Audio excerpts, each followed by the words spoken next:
نبينا وشفيعنا وحبيبنا ومولانا محمد صلى الله عليه وعلى آله وأصحابه وبارك وسلم।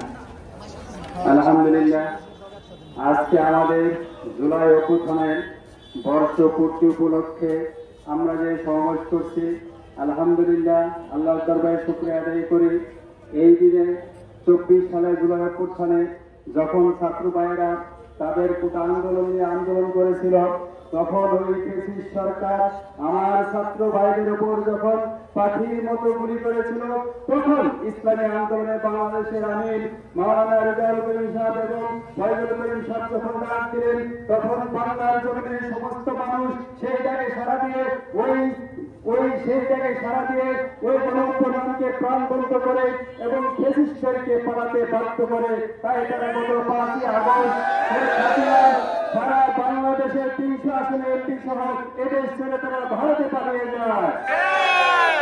এখনো আমার ভাই যারা শহীদ হয়েছে, ওই আবু সাইদ এবং আরো অন্যান্য যারা শহীদ হয়েছেন এবং হাজারো ছাত্র বিকলাঙ্গ হয়েছেন, অঙ্গ হারাইছেন, তাদের বিচার এখনো কিন্তু সম্পূর্ণ হয় নাই।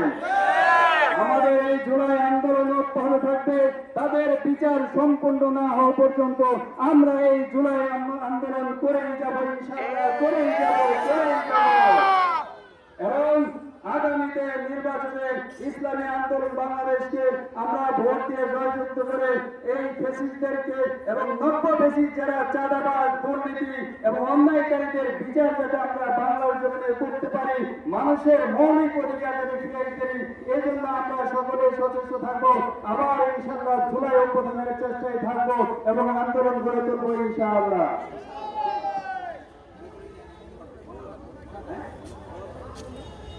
আচ্ছা, আলহামদুলিল্লাহ ভাই,